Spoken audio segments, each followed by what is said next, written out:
Hi guys, my name is Noni Matikela. Welcome to my Noni M podcast.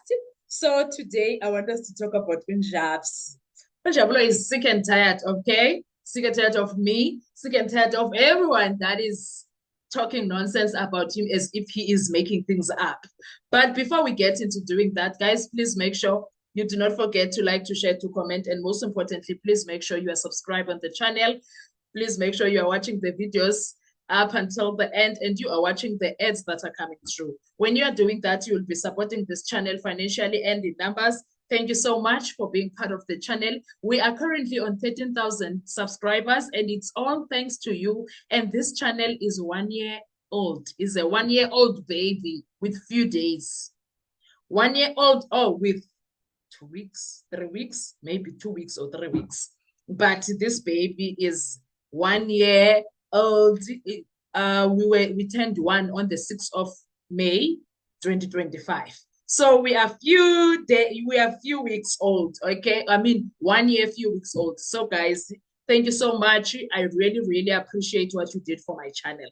Now let's talk about me and Jabs. Ellie, I'm sure this video is gonna come after the one where Unjabs is sick and tired of being called a liar, a theory, what theories are those? But those propaganda, don't. Yes. Yes, he's sick and tired of being called a theorist because he brings receipts. My mouth and my lip don't are very far. He brings receipts to show us all the evidence of the things that he talks about. And also, to top it up, he does not say allegedly when he speaks because he has proof for what he says. He reminds me of the then EFF. You remember when EFF was a president, Jacob Zuma was, Mr. Jacob Zuma was still a president. They would say this and this and this, and they would never say allegedly. And they will talk about a lot of things when it comes to ANC members. And none of them has ever said what you call character assassination, blah, blah. They will be here.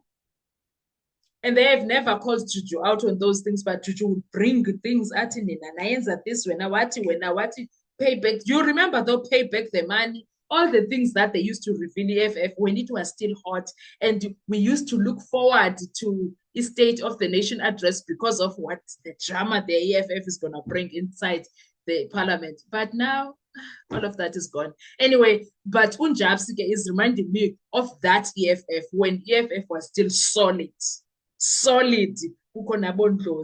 Back then, man, I'm not saying it's not solid now, but I'm saying back then things were happening.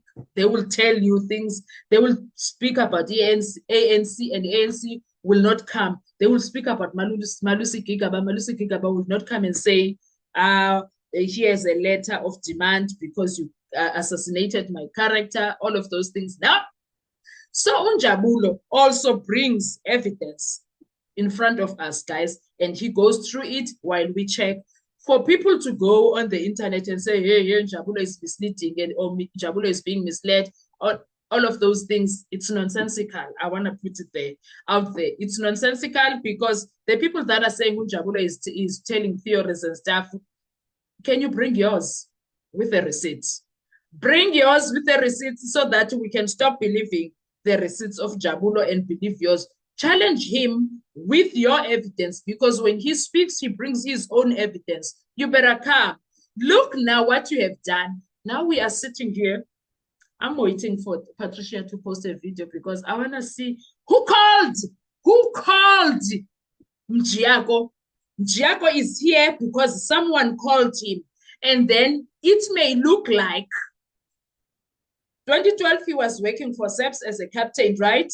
Somewhere there, 2012, and then in 2013, there was that case of armed robbery, and then there was that case of cigarette truck hijacking.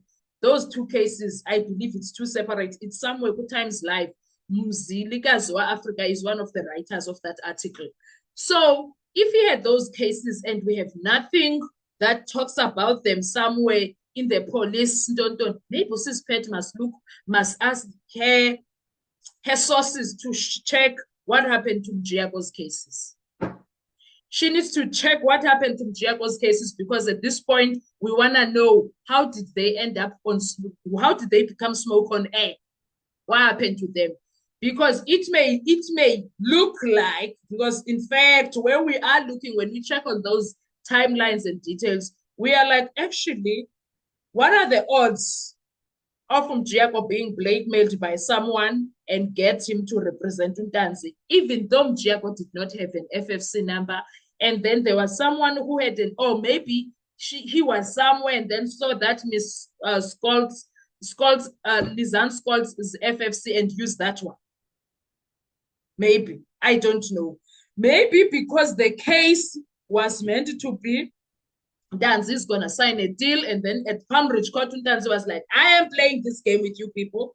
I am not doing this with you. One day we will get revelations, perhaps from straight the accused. They will tell us what changed Ntanzi's mind, number one. Number two, how did Ntanzi get to be part? Who gave Ntanzi's number there for Mukhola to call him and offer him a job? Who gave his number? Maybe we'll hear all of those details from them one day. Heaven knows. We don't know. But maybe I pray that I'll be the one that has the opportunity to interview them. Imagine me interviewing accused number 3. Ngithi awushoke bafo that time ngimjonge. Sithi awushoke bafo kuthi, how did you get arrested for this case? So you got arrested when? 2015.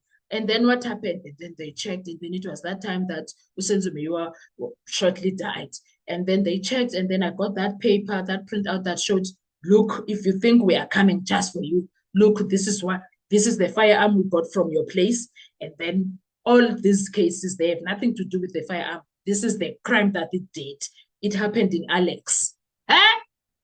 But now we are arresting you because we got you where we are, so you're going to go to Cleveland Police Station. Yay! And then he says, I was shocked to hear Mangena reading from the same page and reading the same cases, but the first case is this one of Senzo Meyiwa case, and he doesn't start.